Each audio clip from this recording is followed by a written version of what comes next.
Bonjour, bienvenue sur ce point bourse du 26 avril 2024. Alors aujourd'hui, on va parler surtout des résultats, des résultats d'entreprises qui ont beaucoup fait bouger les marchés et souvent en bien. On l'a vu récemment avec toujours des achats énormes quand les résultats sont plutôt positifs, un peu mieux que prévu, et des perspectives aussi, des perspectives favorables. Le marché les joue malgré toujours les l'inflation aux États-Unis qui est toujours très importante. On a encore eu les chiffres PCE Core qui confirment cette inflation résiduelle aux États-Unis qui n'arrive pas à baisser et à se rapprocher des deux. Mais les marchés sont plutôt heureux ces derniers jours, notamment avec des résultats des gros, des leaders qui font beaucoup de chiffres et qui sont achetés et qui sont positifs pour la suite. Donc c'est ça qu'on verra et qu'on jouera certainement ces prochaines semaines. Alors avant de commencer, comme d'habitude, je rappelle que les informations et analyses données sur cette chaîne sont données à titre indicatif et ne peuvent pas être considérées comme un conseil en investissement. L'investissement en bourse est risqué et vous êtes responsable de tous les investissements que vous faites. Alors sur les matières premières, il n'y a pas tellement de changements, on va passer rapidement, on va juste parler du Brent pour voir qu'il y a eu on le voit depuis quelques jours, le début de la semaine, en gros, un léger rebond, mais c'est toujours ici dans son canal haussier, on est toujours dans le haut de la figure, et pas véritablement de gros changements de tendance à ce stade, mais c'est toujours un pétrole très haut, très cher, sur des niveaux de valorisation super élevés qui aident la plupart du secteur. Même si certaines sont un peu plus en conso que d'autres, c'est toujours une donnée importante avec la production aussi qui est pas forcément coupée par tout le monde parce que chacun veut vendre sa part de pétrole aux autres parce que c'est une part importante du, euh, des devises récupérées par les pays. Donc on a toujours une demande importante, mais aussi une offre qui n'est pas coupée complètement sur le pétrole. Donc on a pour l'instant un statu quo toujours dans la figure haute dans la partie haute de la figure. On va regarder le CAC 40 et beaucoup de vert aujourd'hui. On a un peu cartonné partout sur les actions. Alors il y a quand même quelques rouges. On va en parler rapidement. STM, donc c'est surtout du retour à la moyenne, comme on dit souvent, parce qu'on a eu une grosse journée aujourd'hui, donc on a un peu un réajustement. Les semi-conducteurs ont plutôt du mal en ce moment parce qu'ils sont un peu dans un creux cyclique. Ça va reprendre, notamment sur les plus forts. STM, on sait qu'il y a eu quelques soucis avec les Italiens, notamment, qui voulaient pas envoyer les ressources humaines, je crois, sur le site en Isère. STM qui devrait performer à moyen long terme, mais pour l'instant on est plutôt dans un bas de cycle et il faut attendre qu'on ait encore plus de bonnes nouvelles sur ces secteurs-là et la fin du déstockage sur beaucoup de semi-conducteurs pour peut-être relancer un peu la machine. Ça va venir, je pense. Maintenant, la question c'est quand et comment. Est-ce qu'on va végéter sur ces niveaux-là, sur beaucoup de valeurs sur ce secteur-là, ou est-ce qu'on va aller un peu plus bas? Ça, on verra, mais à long terme, on va certainement quand même performer sur les valeurs les plus solides. Maintenant, il faudra attendre quand même d'autres signaux un peu forts parce que sur STM notamment, il n'y a pas grand-chose à faire pour le moment. Saint-Gobain. Alors Saint-Gobain, c'était les résultats, il me semble, hier. Ouais, c'est ça, hier, donc il devait être hier soir. Et acheter aussi, on le voit à chaque fois que les résultats, les perspectives sont plutôt bonnes. On fait pas les choses à moitié sur les valeurs. Boum, plus 6,8 avec un gap haussier et puis une continuation de la hausse. Un nouveau plus haut sur Saint-Gobain. On vient taper les 75. C'est toujours haussier, rien à dire. Alors moi, j'étais pas trop favorable sur Saint-Gobain avec notamment le ralentissement, mais il s'en sort toujours bien. Je suis toujours un peu prudent et je préférais aller sur d'autres valeurs, mais pour l'instant, ça fonctionne plutôt bien sur le titre. Voilà, donc rien de neuf à ce stade sur Saint-Gobain. Mais le gap, faudrait voir quand même si on revient sur les 73, 74, si on arrive à les tenir. Ça pourrait confirmer qu'on n'ira pas combler le gap. Par contre, si on commence déjà la semaine prochaine à entamer cette confiance, il faudra peut-être être un peu plus négatif. Le côté positif, c'est quand même, on le voit sur le chandelier, quasiment pas de mèche basse, hein, c'est vraiment rien du tout, on la voit à peine. La mèche haute, c'est pareil, il y a quasiment rien, c'est-à-dire que pendant toute la journée, on a fait que monter, on peut le voir en minutes. Voilà, juste après 2-3 minutes, on est descendu un peu. Mais sinon, on a fait que monter et puis on finit au plus haut, hein, sur le fixing, quasiment au plus haut de 13 heures sur lequel on était arrivé. Donc là aussi, une belle force quand même, plutôt graphiquement et techniquement, c'est plutôt intéressant. Et on va faire l'indice évidemment avec le CAC qui, alors malgré la bonne journée, alors on va le voir sur les actions, notamment les actions du portefeuille, hein, qu'on suit souvent, qui ont elles extrêmement bien marché. Le CAC fait que 0,8 parce que notamment quelques valeurs dans le rouge et puis des bancaires un peu moins bonnes. Donc c'est quand même correct, mais on aurait pu peut-être s'attendre à mieux. Toujours la même chose sur le CAC, les 8100 qui font obstacle, hein, un gros obstacle technique, et on le voit, on l'a à peine dépassé en séance, on mèche souvent au-dessus, mais on finit quasiment tout le temps sur ces niveaux-là ou en dessous. Donc pour le moment, le CAC a du mal à aller chercher cette résistance. Le jour où on arrive à se mettre bien au-dessus des 8100, peut-être la semaine prochaine, parce que les résultats sur beaucoup d'entreprises ont été achetés, donc peut-être dès lundi, si on arrive à se maintenir au-dessus des 8100 et qu'on a la confirmation mardi, on pourrait gentiment retravailler peut-être les niveaux les plus hauts pour aller au mois de mai sur les plus hauts historiques du CAC 40. Vu les résultats qu'on a et vu comment ils sont achetés pour la plupart, et puis bien achetés, hein, c'est pas un petit peu, à chaque fois c'est des gaps haussiers, et c'est pendant toute la séance, on continue d'acheter énormément, ça peut être intéressant. Euh, Juste un petit bémol sur les volumes pour un vendredi. On aurait pu s'attendre peut-être à un peu mieux. Bon, c'est des volumes plutôt normaux sur le CAC. C'est peut-être là le seul point négatif quand même à souligner. Et puis la résistance sur les 8100 qui fait obstacle. Mais à force de venir la taquiner et de la tester à chaque fois, il y a bien un moment où elle va lâcher un peu. On va regarder quelques valeurs intéressantes, notamment qu'on avait analysées, hein, et qu'on avait conseillé récemment. Alors, AMD, on n'est pas loin de. Déjà, on a confirmé la fin de la baisse, donc là on est dans la construction sur AMD. Tous les indicateurs techniques sont plutôt super favorables. On a juste ce niveau-là pour moi, les 164,46, c'était le plus haut de novembre 2021, qui font, on le voit, hein, on le voit ici avec tout le travail au mois de janvier dernier, hein, en 2024, qui font pour l'instant résistance, qu'on est repassé en dessous. Mais à moyen terme, on voit que la valeur est largement haussière. On revient sur des niveaux intéressants d'achat. Moi, je l'attendais peut-être un tout petit peu plus bas, mais elle a cassé avant. On a parlé AMD, hein, qui est un peu sur le même secteur que Nvidia, mais avec une gamme de prix un peu plus basse, donc un autre public au niveau des ventes notamment. De toute façon, Nvidia, ils pourront pas vendre à tout le monde, ils n'ont pas la capacité d'inonder le marché. Et donc, c'est un secteur sur lequel AMD pourrait se placer et devenir très important. Donc, il y a aussi une petite guéguerre États-Unis-Chine, comme d'habitude, hein, qui nous mettent des taxes de douane parce que les puces, faut pas les utiliser pour les installations militaires notamment. Donc c'est toujours un peu des secteurs qui risquent d'être un peu volatiles à cause de ça, à cause de la géopolitique et des taxes douanières notamment. Mais sur le moyen long terme, on aura certainement encore sur des belles valeurs comme ça par rapport à Intel, hein. Intel qui a été un peu bazardé, un peu massacré, mais il y a plus d'interrogations sur Intel. Moi, je préférais quand même me placer sur AMD si je cherchais une valeur tech un peu favorable ces prochains mois.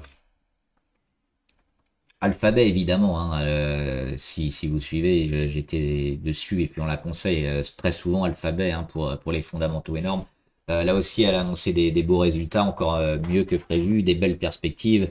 C'est pas une surprise. Alors, on aimerait bien voir un chandelier vert. On était un peu mieux à l'ouverture sur les 174. On est sur les 172. Là, on fait plutôt une mèche basse, donc ça reste correct. Quasiment 10% avec un gap énorme, hein. Évidemment qu'Alphabet, c'est Google, hein, ils sont tellement bien placés que ça fait partie des quelques gros avec Microsoft qui sont tellement en avance sur les autres que ils peuvent que quasiment monter à ce stade. Alors on n'aura peut-être pas le même discours à la fin de l'année parce qu'on aura déjà fait, je pense, une grosse partie de la hausse. On l'a déjà eu ici, un retournement il y a quasiment un an, de hausse. Alors, on a quand même eu des périodes un peu de conso, mais il reste une marge hein, sur beaucoup de ces valeurs et une marge très importante encore. Je dis fin d'année 2024, mais potentiellement, tout ce qui est secteur informatique et IA risque encore de bien performer pendant 2025 et après. Mais après, il faudra voir éventuellement les niveaux de survalorisation ou pas. Mais oui, Alphabet qui prend plus 10. C'est pas forcément une surprise et on les attend encore plus haut. Le but, c'est de les voir au moins à 200 hein, assez prochainement, 200 $. Amazon, il y a pas grand-chose, hein. C'est légèrement acheté aussi, on fait un gap, mais on a toujours cette résistance. On va attendre de passer les 188 sur Amazon. On le voit, un triple échec pour véritablement être positif. Mais là aussi, hein, sur Amazon, il y a une division IA, il y a aussi tout ce qui est e-commerce.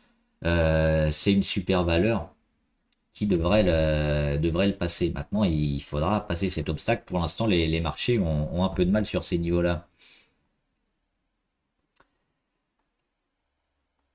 ARM Holding, alors ASML Holding, pardon, remonte un peu. On a ASML International qui remonte mieux, hein, elle est déjà sur ses plus hauts.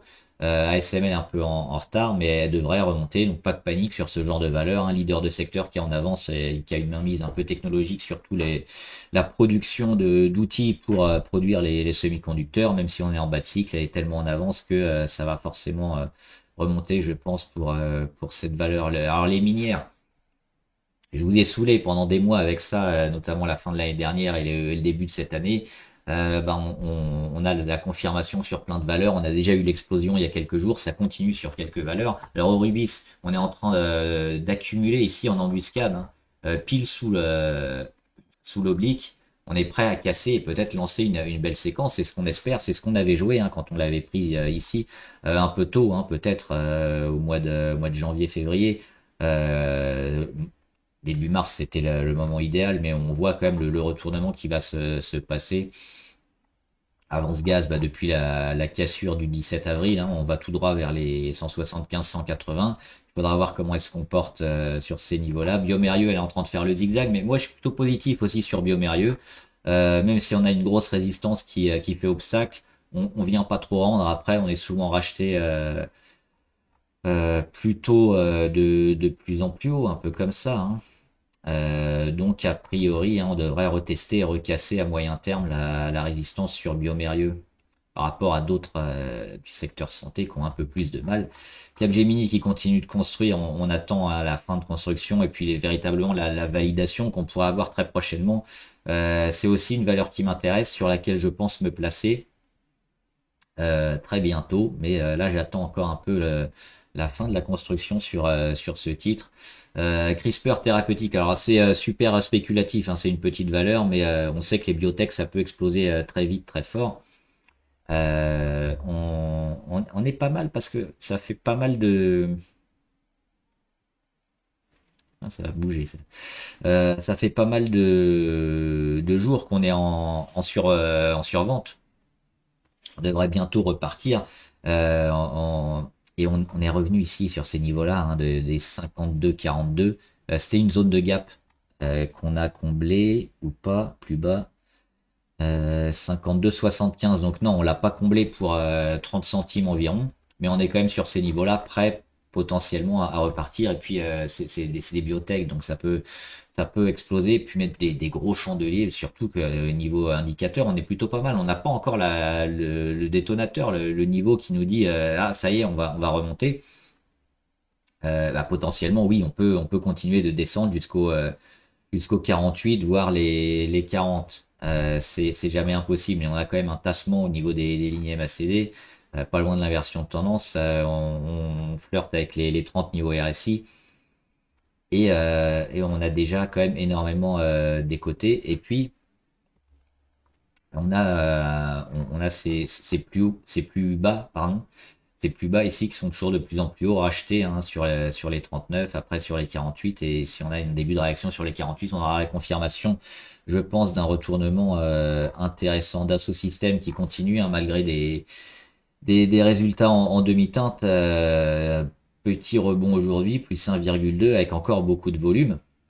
On n'est pas loin de signifier la fin de la baisse. Hein. Moi, c'est ce que je vois déjà sur depuis pas mal de séances. On a aussi cette zone-là hein, qui avait été énormément testée, on le voit. On peut mettre un petit support ici, autour des 37, et on voit que c'est une zone qui potentiellement est en train de faire support.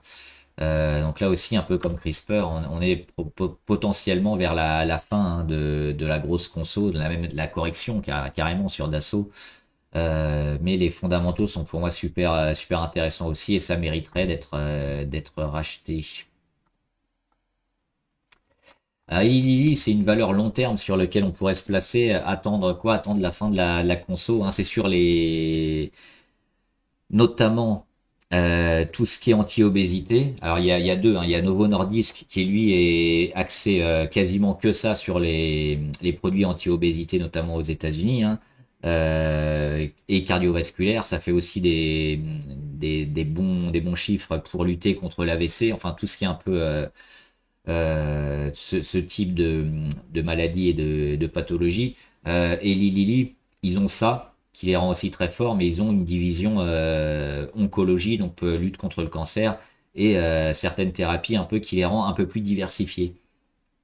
Les deux ont des avantages et des inconvénients, à savoir que Novo Nordisk, si ça marche, on aura potentiellement peut-être plus de hausse sur l'anti-obésité, et Lilly peut-être un peu plus lissé, mais qui devrait pouvoir être plus diversifié avec différents secteurs joués. Donc on peut jouer les deux, je pense, sont intéressants. Moi, j'ai un petit faible pour Eli Lilly. On verra le jour où la conso se termine, si c'est intéressant. Éventuellement, hein, les 628, si on y revient, bah là, c'est les soldes. Hein. Il faudra acheter.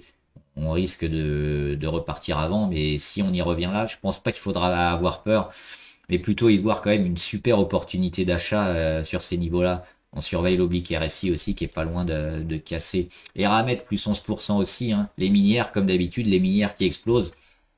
Et là, bah pareil, hein, des résultats toujours super favorables sur Eramet. Et un chandelier énorme, hein, plus 11 avec presque pas de gap. Alors un petit gap très léger, mais avec la mèche, hein, le gap est quasiment inexistant. Des volumes monstrueux. Bah, on n'est pas surpris hein, sur Eramet, on la joue depuis ici. Depuis le mois de décembre, on s'intéresse à elle. Elle a fait un faux départ, mais on le voit que très souvent, hein, même quand on fait des faux départs, on l'a vu sur Dequenin qu'après quelques jours, hein, elle est partie beaucoup plus vite, mais quand on crée quand même un signal de force, un signal d'achat, s'il part pas tout de suite, on a quand même ce travail de construction et ça finit par partir. Alors c'est pas sûr à 100% évidemment, mais on a toujours ce type de signal-là qui est super intéressant et qui doit être joué à un moment ou un autre. Et sur Eramet, donc on a la confirmation avec ici hein, dans l'ellipse orange la probable confirmation du retournement long terme hein, sur la valeur. Donc les minières toujours au top hein, qui devraient exploser cette année comme annoncé depuis un moment.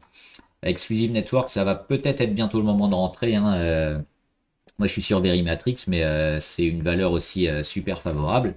Et on le voit, elle est en train de travailler et puis elle a arrêté de descendre. Potentiellement, on pourrait revenir quand même ici hein, sur les 19 ou les 18,7. C'est une zone qui sera à acheter aussi, je pense, mais il y a peu de chances qu'on aille plus bas. Alors, on peut toujours, mais voir un peu checker le meilleur moment d'entrée et surtout les signaux qui nous font penser à une reprise. Pour l'instant, on est dans de l'accumulation, on a pas mal de mèches basses, on a une perte de volatilité. C'est plutôt favorable pour un retournement haussier, mais tant qu'on ne l'a pas encore, tant qu'on n'a pas ce gros chandelier qui nous dit il faut rentrer, on va plutôt patienter. FDJ hein, qui a comblé le gap et qui est en train de travailler dans cette zone-là, c'est la zone d'achat pour moi, la zone d'achat moyen terme, long terme sur FDJ, c'est maintenant. On a peu de chances de continuer à dégrader la tendance. Si vous voulez acheter du FDJ, a priori pas trop cher pour dans 6 mois, un an, bah c'est maintenant qu'il faut se mettre sur les rangs. GTT, il n'y a pas grand-chose à dire. Hoffman, Green Simon, c'est pareil, on l'a conseillé hein, il y a quelques jours. Moi, j'étais rentré dessus, notamment sur les 9-16. Et là, ça continue à exploser, a fait des grosses journées, Hoffman. Et ce qui est important aussi, c'est la façon avec laquelle elle casse les résistances. Les 10,96. On ouvre dessus, on mèche dessus et on finit bien au-dessus. C'est-à-dire on passe pas du temps sur la résistance à essayer de la travailler, de la détruire. Non, on l'explose complètement en une journée avec un gros chandelier, il n'y a pas de problème. Elle n'existe pas. Donc là, on voit quand même une force assez importante sur le titre. Les volumes aussi, beaucoup de volume hein, par rapport à ce qui s'est fait ces derniers temps. Il y a toujours beaucoup de monde dessus, ça intéresse énormément. Il y aura peut-être forcément un peu de retracement, de volatilité encore à suivre, à la hausse ou à la baisse, mais à moyen terme le but sur Hoffman, hein, il est en train déjà de se matérialiser. C'est ce retournement long terme qu'on est en train de voir se dessiner hein, sur Hoffman. Ibsen, ça travaille gentiment, donc rien à dire pour le moment. On espère aller retrouver les résistances intermédiaires assez rapidement. LVMH, c'est du zigzag hein, pour l'instant dans son range entre 768 et 814. Mat Pharma spéculatif, mais pareil, ça peut bien casser. Pourquoi on s'intéresse à elle? Bah, parce qu'elle a cassé également, hein. On le voit, cet oblique long terme, et que depuis, bah, on travaille au-dessus. Ça va évidemment être soumis aux annonces, hein, les phases 2, les phases 3, les mises sur le marché, qui si elles sont validées et approuvées, généralement font bondir le titre très fort. Ça reste spéculatif. Microsoft, c'est pareil, sur l'IA, ça a été l'IA et le cloud, hein, Microsoft largement acheté, des chiffres intéressants, alors moins que sur Google, mais ça a quand même été acheté. On est un peu dans le haut. Sur Microsoft, toujours favorable, hein. Moi, j'avais préféré Alphabet quand même que Microsoft, mais ça reste une valeur sur le long terme aussi, et ces prochains mois, fin 2024, même début 2025, on va certainement performer. J'ai oublié de préciser tout à l'heure, sur Alphabet, ils ont annoncé le versement de dividendes, enfin. Alors, le dividende, il est misérable, hein. Je crois que c'est 20 centimes, mais c'est quand même pour commencer à devenir une valeur un peu plus mature et puis récompenser les actionnaires. Donc ça commence un peu doucement, gentiment, et puis chaque trimestre ou chaque année, ça devrait s'accélérer et avoir un dividende de plus en plus important. Donc ça aussi c'est favorable. Moderna, hein, pareil sur la santé, c'est une valeur qui devrait exploser avec beaucoup beaucoup beaucoup de thérapies en développement et un catalogue super intéressant sur Moderna qui couvre pas mal de pathologies différentes. Il suffit que quelques-uns sur le tas soient un peu en avance et des bénéfices énormes. Et c'est l'explosion du chiffre d'affaires. Et ça, elle a potentiellement plusieurs pépites Moderna en son sein, donc super favorable. On voit hein, le travail en long terme. On voit qu'il y a évidemment un retournement, quelque chose qui se passe depuis la fin de l'année dernière. C'est flagrant. Ça manque un peu de volume dernièrement, mais ça va certainement repartir. On voit à chaque fois c'est racheté hein, sur les plus bas. Ça veut pas aller plus bas que les 99, les 100. Ça vaut beaucoup plus que 100 dollars à mon avis. Et ça devrait performer pareil assez fort. Neoen qui revient sur sa résistance, hein, un peu de mal, mais ce qui est bien aussi là-dessus, c'est à chaque fois, qu'est-ce qu'on perd? Quand on fait un échec, qu'est-ce qu'on perd? Elle revient faire tester les 30-40 ici, le 17 et le 18 avril. Derrière, qu'est-ce qu'on perd? On fait un échec, on perd quasiment rien, on reste en tendance haussière au-dessus de la moyenne à 20 et on revient déjà quasiment la tester. Donc là aussi, signal de force.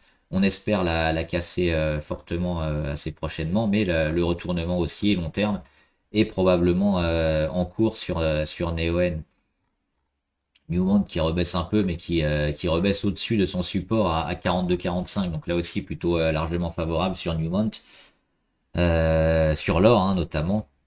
Après ses résultats qui ont été achetés, son gap haussier, donc ça va continuer de travailler. Et puis le retournement long terme aussi sur cette minière devrait être confirmé. Nvidia intéressant, ils reviennent pile sur l'oblique là aujourd'hui. Euh, Est-ce qu'ils vont recasser vers le haut? Parce qu'on a vu que pas mal de tech et puis de semi-conducteurs qui avaient été un peu vendus ont fait un petit rebond ces derniers jours. Est-ce que Nvidia va pouvoir faire un peu un rebond un peu plus important et puis confirmer cette tendance et pas aller vers de la conso un peu trop forte qu'on attendait peut-être ici sur les 688 pour combler le gap? Pour l'instant, on n'a pas ce signal. On l'aura la semaine prochaine éventuellement. Et on a quelques zones, hein, notamment ici. Maintenant, une nouvelle zone support, hein, au-dessus du comblage de gap. On a les 756.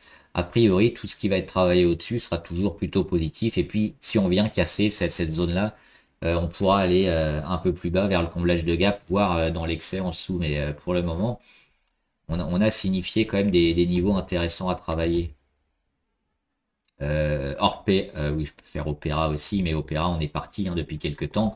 C'est très volatile. Là, on revient vers le bas de la figure. Pour l'instant, il y a pas grand-chose à faire sur Opéra. Il faudra attendre peut-être une belle rentrée avec d'autres volumes hein, pour relancer la hausse. Parce que ces double échecs ici, il nous a quand même un peu ennuyé sur Opéra. Orpea, c'est les maisons de retraite, hein, qui va s'appeler bientôt Emeis, je crois. Rien à faire, c'est du long terme, hein. On l'a pris parce que les actionnaires ont été complètement laminés hein, avec les augmentations de capital, la dilution, la caisse des dépôts aussi qui est entrée en jeu, donc il y a plus rien. L'actif est probablement beaucoup plus important que les 13 euros hein, qu'elle cote aujourd'hui.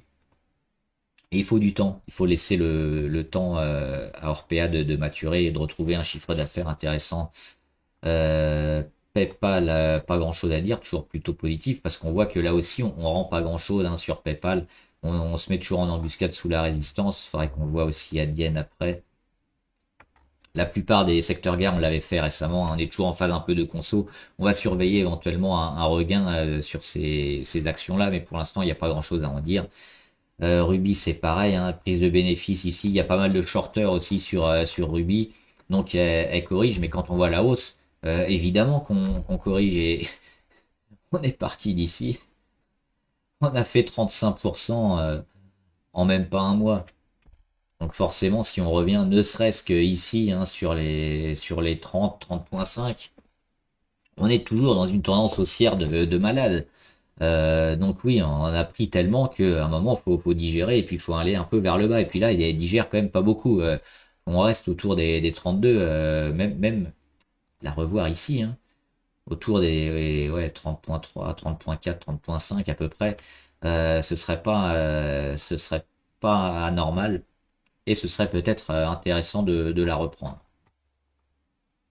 Seb qui est un peu pénalisé quand même par le manque de reprise en Chine. Alors en Chine, on a, je crois que c'est mardi prochain, le 30 avril, on a des chiffres intéressants sur la Chine, notamment les PMI, à 3h30 mardi matin.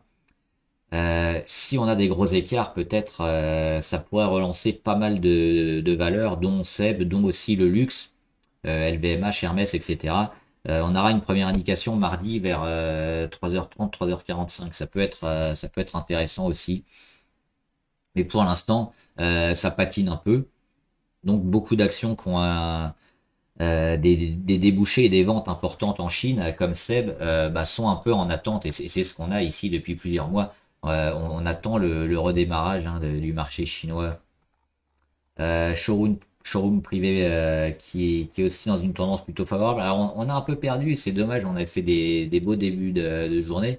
On repère un peu, mais je pense que là aussi, ce qu'on a signifié ici, avec ce signal fort, avec des volumes, avec une grosse poussée pendant plusieurs jours, on a été chercher les résistances, c'est un signal qui va se transformer dans le temps. Donc là, on revient un peu, on va retravailler pendant quelques jours. Et puis le scénario, il est là, hein, c'est de tout ce travail-là devrait nous relancer un peu showroom privé. Les bancaires, il n'y a pas grand-chose à en dire non plus. On attend éventuellement hein, la BCE qui confirmera la baisse des taux et de voir comment les bancaires vont l'apprécier. Alors on sait que les bancaires aiment bien aussi les taux plutôt hauts, mais la baisse des taux, ça devrait aussi apporter plus de volume sur les contrats des banques. et l'un dans l'autre aussi avec une croissance peut-être un peu plus forte. Je pense que ça devrait favoriser les trois bancaires, notamment hein, Société Générale, BNP et Crédit Agricole. Donc à scruter les annonces de la BCE. Tesla a toujours des chiffres pourris, mais ils sont encore là. Hein, c'est un miracle, Tesla. Euh, le rachat hein, sur les résultats et surtout sur les annonces, largement acheté. Le lendemain, boum, on continue. Aujourd'hui, pas grand-chose, mais pour l'instant, on ne rend pas. Moi, je suis assez prudent quand même sur Tesla parce que c'est euh, c'est des chiffres assez alarmants. Le marché décide de voir le verre à moitié plein. Tant mieux pour lui. Moi, je ne le vois pas encore, donc je vais pas le jouer. Je vais pas jouer contre. Hein. Déjà, mon short, il a explosé. C'est pas grave, mais Tesla, il m'en faudra beaucoup plus pour me réintéresser à la valeur. Et même si on perd une partie de la hausse qu'elle va peut-être initier maintenant, euh, elle a eu beaucoup de signes noirs dernièrement qui pourrait faire quoi? Eh ben, qui pourrait amener des gaps baissiers hein, le jour où on annonce encore une mauvaise nouvelle ou des chiffres catastrophiques parce que la tendance, elle est quand même super mauvaise depuis plusieurs mois. Donc j'éviterai de jouer la hype Tesla de ces derniers jours. Total qui annonce carrément vouloir se faire coter aux États-Unis. Donc ils aiment plus la France, ils veulent partir Total. C'est dommage, hein, on les aimait bien, nous. Ils font que monter. Ils aident bien le CAC 40. Je crois que c'est la troisième, quatrième ou cinquième pondération hein, derrière LVMH et Hermès Total. Nouveau plus haut historique. On mèche un petit peu. On finit à 69,48. Euh, le pétrole toujours très haut, toujours très cher, qui bénéficie à Total, toujours en tendance haussière. Hein. On a bien rebondi dernièrement hein, avec le nouveau plus haut. On est allé chercher la moyenne à 20, on relance. Acheter Total maintenant quand même, ça me semble peut-être pas favorable. Sauf si on est, je dirais, très long-termiste et encore. On a fait plus 17% en quasiment un mois, hein, un peu plus d'un mois. On peut s'attendre à une digestion qui peut se faire ici entre en gros, allez, les 65 et les 69 et voir ce qui se passe. Mais une grosse hausse comme ça qui succède encore à une grosse hausse, on l'a des fois sur les technologiques, sur des secteurs un peu plus traditionnels, c'est compliqué. Ça reste pas impossible parce que Total elle est monstrueuse, parce que le Brent est depuis un gros moment sur des prix très élevés. Donc oui, à ce stade-là, elle est toujours haussière Total et je dis pas de jouer contre Total, absolument pas. Mais le potentiel haussier de cette valeur à court terme est peut-être un peu entamé. Maintenant, si vous jouez les dividendes, si vous jouez Total en termes d'années et pas de semaines ou de mois, oui, ça reste une belle valeur à avoir. Mais le niveau de timing me semble pas idéal, je pense. Maintenant, Unibail est toujours plutôt favorable. On a bien travaillé cette zone-là sur les 72,4 euh, qu'on a cassé. On est revenu dessus. Ici, hein, notamment cette séquence-là. 20 mars, 21 mars, hop, gap haussier. On casse enfin cette résistance. On revient dessus, on comble le gap, on rebondit sur support et on continue la tendance haussière. Donc toute cette figure-là, c'est ce que nous dit le marché, c'est qu'il valide en quelque sorte un support à 72,42 et qu'on continue la tendance haussière de fond sur Unibail. L'objectif, bah, c'est la résistance la plus proche. Et pour moi, elle est ici sur les 85,6. Donc on est sur les 77 sur Unibail. On a même ici, regardez, l'oblique RSI qui vient d'être cassé. On est à 69 niveau RSI. On pourrait aller en surachat et là, nous balancer des grosses journées avec plus 2, plus 3 peut-être pour aller fortement se rapprocher de la résistance. Uranium Royalty, enfin peut-être un début de réaction, hein, plus 3,5. Bah, on l'avait mis ici, hein, 2,28. C'est une zone normalement qui doit faire réagir. A priori, c'est ce qu'elle est en train de faire. Alors on va pas crier victoire trop tôt, mais euh, on voit qu'on veut pas trop aller vers les 30, hein. Le titre est en train de baisser quand même depuis un moment. Au niveau du RSI, ça baisse plus trop et puis on a de la réaction avant les 30, donc on va pas aller dans la survente, on va pas aller dans l'excès. On va peut-être relancer quelque chose. On a cette oblique là à casser, surtout cette zone autour des 2,6, 2,7 qui pour l'instant fait un peu obstacle, mais on l'a vu dernièrement, hein. Quand ça casse, ça met des gaps haussiers, ça met 10-15%, c'est monstrueux. Le secteur de l'uranium est en retournement. On a beaucoup de valeurs uranium parce qu'il y a eu des investissements en fait, notamment par les États hein, sur le secteur de l'uranium, tout le secteur de l'énergie qui est en demande parce qu'on a une population aussi qui est en demande croissante et en croissance démographique également. Donc tout ce qui est énergie va continuer à être énormément demandé et les leaders comme d'habitude vont se tailler la part du lion, mais l'uranium également, et Uranium Royalty, même si techniquement on a un peu dégradé ici depuis la cassure hein, des 2,6, ça reste une tendance. On le voit, hein, une tendance moyen terme, voire même long terme. Alors, long terme, c'est peut-être un peu excessif, mais au moins moyen terme, plutôt haussière. Donc, on a fait les plus hauts, on va revenir consolider ici. Pour moi, le prix ici est largement intéressant et on devrait retrouver des grosses séries de chandeliers pour monter soit fortement, soit un peu en escalier comme elle a fait dernièrement. Valourec. Moyen Valourec, on l'avait vu hein, ici. Déjà, la phase de congestion qu'on avait identifiée ici, qui coïncidait quasiment avec la moyenne à 20, bah, elle a cassé la moyenne à 20, elle a cassé la phase de congestion et elle a cassé les 16,9. Donc à court terme, c'est négatif et ça confirme la consolidation, mais ça reste haussier. Maintenant, c'est où est-ce qu'on consolide? Est-ce qu'on va peut-être tester cette zone-là autour des 16 ou des 15,6, plus vraisemblablement les 15 pour combler le gap, ou alors le support long terme sur les 14,5. C'est des niveaux qui peuvent faire réagir le titre. Mais pour le moment, quand on voit ça, hein, il n'y a que des chandeliers rouges quasiment, il n'y a pas de réaction pour le moment. C'est-à-dire que le marché a décidé de vendre et de digérer. Il y a toujours aussi beaucoup de shorters sur le titre qui se rachètent pas, ça augmente pas non plus, mais on est un peu en statu quo pour le moment. Donc à court terme, moi j'étais parti sur des signaux court terme, mais maintenant à moyen terme, bah, il faut attendre d'avoir des signaux plus importants. Qu'est-ce que font les shorters? Est-ce qu'ils initient encore de nouvelles positions et qui shortent encore plus le capital de Valourec? Auquel cas ça va mettre la pression sur le titre et ça risque de le faire descendre encore, ou alors est-ce qu'il commence à se racheter? Pour l'instant il n'y a rien à ce niveau-là. Techniquement il faut attendre la fin un peu du mouvement court terme pour y voir plus clair, et peut-être des zones d'achat, mais c'est trop tôt et on peut difficilement anticiper. On surveillera surtout les indicateurs comme d'habitude qui nous donneront des portes d'entrée intéressantes. Verimatrix, hein, j'en parlais sur la cybersécurité.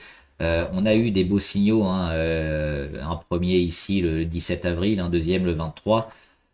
C'est très positif parce qu'on rend pas grand-chose, on reste dans le haut de la figure et on va peut-être balancer un canal haussier aussi sur Verimatrix pour aller chercher la résistance hein, à court terme ici autour des 0,53 voire mieux. Et là c'est pareil, c'est ce qu'on disait ici avec ce signal fin février. Verimatrix, elle casse une oblique long terme et elle nous indique qu'elle a de grandes chances de stopper la chute et de se retourner. Alors ça se passe pas toujours directement hein, dès le premier coup, comme ici, signal d'achat, après c'est un faux départ, on revient, mais on revient où? Au-dessus des plus bas.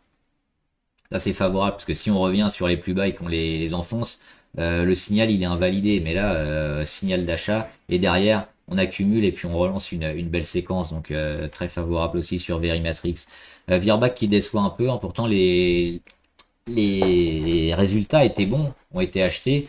Derrière on revend un petit peu, mais pour moi la tendance elle est toujours plutôt favorable. Donc on le voit ici. Hein, cette phase un peu de travail de conso, hop, ici hein, entre le 19 décembre et puis le début de conso quelques jours après, ici on travaille, et puis là On commence à casser et hop, on casse fortement. Donc à partir d'ici, pour moi, on reste positif. On pourrait même mettre, allez, ici, un petit, euh, un petit chandelier. Ben, on a méché dessus, hein, autour des 343 environ. C'est cette zone-là peut-être qu'on va surveiller et qui mériterait d'être travaillée et tenue par Virbac. Virgin Galactic, alors super spéculatif, mais on a eu un beau début de réaction ici. C'est long terme, hein, c'est 2025-26 je crois. 2025 c'est les premiers essais du nouvel avion Delta et 2026 c'est les premiers vols commerciaux. Si je me suis pas trompé à une année près, ça doit être ça. On pourra vérifier, mais dernièrement c'était ça. Donc un nouvel avion Delta qui va être beaucoup plus important en termes de capacité pour emmener plus de personnes dans l'espace et donc des billets, hein, qui valent très cher.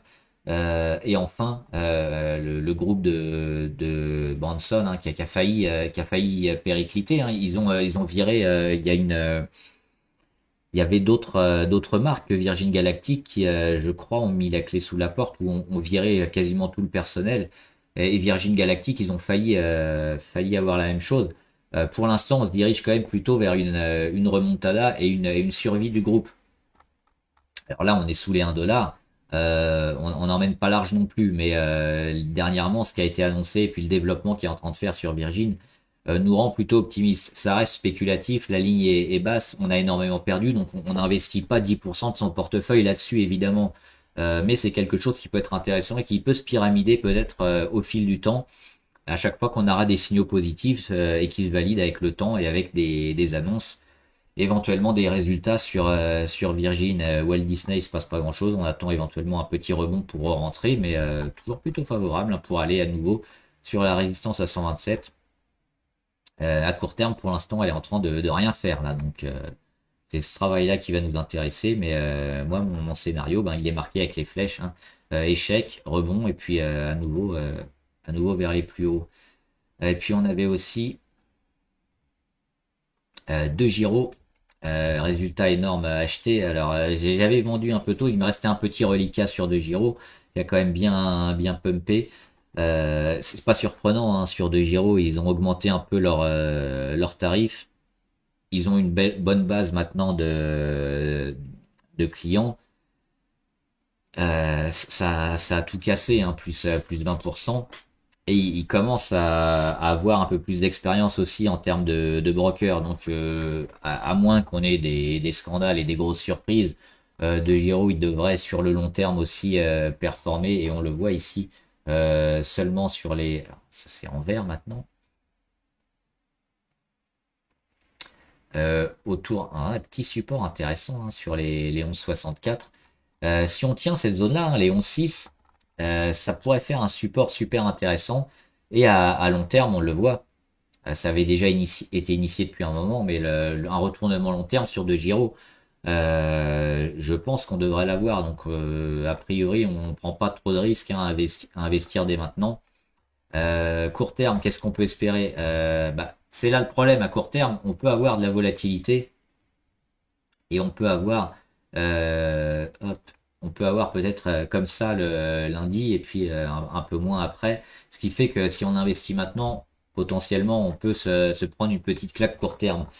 Euh, si vous êtes long terme, vous n'avez rien à risquer, à attendre quelques jours, à voir soit ce scénario-là, soit encore quelques belles journées et investir peut-être un peu plus cher, mais on aura la confirmation de la bonne santé de Giro, qui devrait quand même, je pense, avoir ce type de trajectoire, hein, aller chercher les 14, probablement à la fin de l'année. Qu'est-ce qu'il y avait d'autre? On va regarder rapidement. Sur Calray. Cadré, on a parlé, hein, un peu comme sur STM, les semi-conducteurs qui sont un peu dans le bas. Il faudra d'autres contrats un peu pour confirmer la bonne santé. Calray, elle avait annoncé ici le 8 février, je crois, un partenariat avec ARM. Maintenant, il faudra d'autres partenariats. Il faudra confirmer avec beaucoup de chiffres d'affaires. Et dernièrement, hein, avec le déstockage aussi sur les semi-conducteurs. ça a un peu freiné Calaray. Donc on la suit toujours cette valeur. C'est une petite valeur qui peut vraiment presque comme même Scap qui avait explosé, hein, que j'avais loupé d'ailleurs. Même Scap, je peux pas être partout malheureusement. Elle avait bien marché celle-là. Mais Calaray elle pourrait peut-être avoir le même destin. Donc, il faut pas forcer le marché. Pour l'instant, le marché nous dit que Calaray est pas trop intéressant. Mais si on a un jour euh,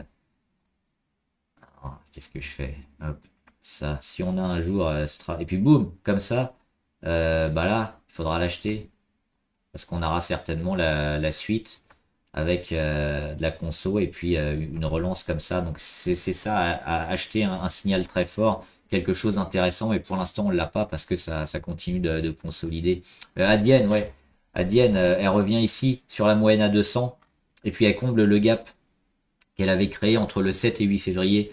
Ça c'est bien et je pense qu'on retrouve un prix plutôt correct ici sur Adyen qui avait durant l'année 2023 énormément renforcé ses employés quand un peu tout le monde faisait le contraire. Donc elle a des perspectives je pense qui vont être favorables. Alors elle est montée tellement haut, tellement vite, tellement fort que forcément on prend 164% en 5 mois. C'est une performance qu'on aimerait bien avoir hein, sur les valeurs. Donc forcément, on revient un peu à la moyenne et on revient ici hein, sur quasiment la moitié ou le tiers, je sais pas. En gros, une petite moitié ici, donc support de moyenne à 200, comblage de gap. C'était quelque chose à jouer par le marché, évidemment, même si on pouvait pas l'anticiper non plus, puisque la tendance était à la hausse, mais là, si on le tient et si on n'a pas de continuation comme ça, si on n'a pas ce phénomène-là, euh, auquel cas ça c'est mauvais.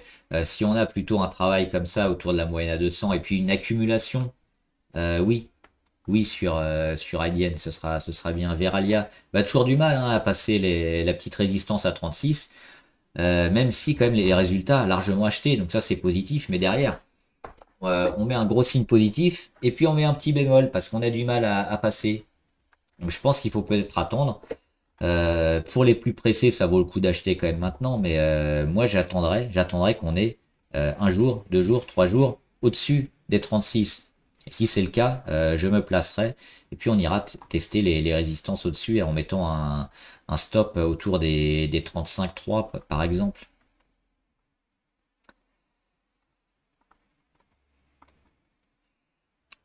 Je crois on a fait beaucoup là, on a fait encore plus long que d'habitude, mais l'idée est là. On va revenir sur De Koninck. J'en parlais de Koninck. C'est ici signal d'achat sur De Koninck le 8 mars.